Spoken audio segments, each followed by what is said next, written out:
খারাপ সময় আসে, সামনে আপনার ভালো সময় আসছে তার আগাম বার্তা নিয়ে। কিছু খারাপ সময় জীবনে ভালো সময় নিয়ে আসে। আসসালামু আলাইকুম, আমি ফয়সাল হক। ফয়সাল ইন ফোকাসে আপনাকে স্বাগতম।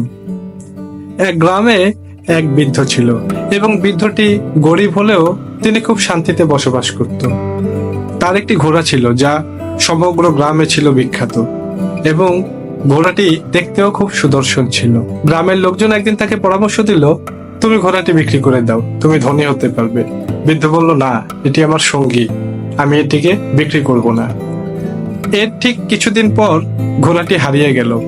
গ্রামের লোকজন এসে বলল, তখন যদি তুমি ঘোড়াটি বিক্রি করতে তাহলে আজ তোমার মন খারাপ হতো না, তুমি টাকাও পেতে। এখন তুমি টাকাও পেলে না, তোমার আমও গেল, ছালাও গেল।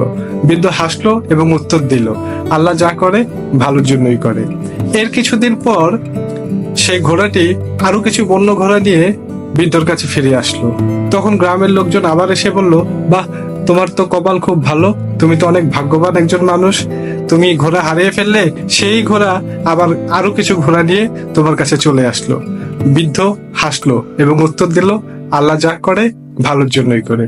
ঠিক এর কিছুদিন পর বৃদ্ধর ছেলে ঘোড়াগুলো পুষতে গিয়ে সে ঘোড়া থেকে পড়ে যায় এবং তার পা ভেঙে যায়। তখন গ্রামের লোকজন আবার এসে বলল, এতগুলো ঘোড়া একসাথে পালো দেখেই তো তোমার ছেলেটির আজ পা ভেঙে গেল। বৃদ্ধটি হাসলো এবং উত্তর দিল, আল্লাহ যা করে ভালোর জন্যই করে। ঠিক এর কিছুদিন পর রাজা ঘোষণা দিল, গ্রামের সকল তরুণকে নিয়ে সে যুদ্ধে যাবে। সব তরুণ যুদ্ধে গেল, কিন্তু বৃদ্ধের ছেলে যেতে পারলো না, কারণ তার পা ভাঙা ছিল। গ্রামের লোকজন আবার আসলো, বলল, তোমার কি কপাল, সবাই যুদ্ধে গেল কিন্তু তোমার ছেলেটা যুদ্ধে যেতে হলো না। আজ যুদ্ধে গেলে তো সে শহীদও হতে পারতো, তার পা ভাঙা, এই কারণে সে যুদ্ধে যেতে পারেনি। বৃদ্ধ লোকটি হাসলো এবং উত্তর দিল, আল্লাহ যা করে ভালোর জন্যই করে। তো বন্ধুরা, এই গল্প থেকে আমরা কি শিখলাম?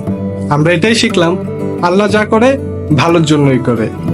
কারণ আল্লাহর প্রতিটি পরিকল্পনা মানুষের জন্য উপকারী এবং মঙ্গলজনক।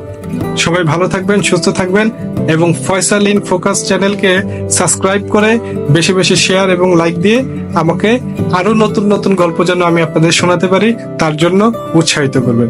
ধন্যবাদ সবাইকে। আসসালামু আলাইকুম ওয়া রাহমাতুল্লাহি ওয়া বারাকাতুহু।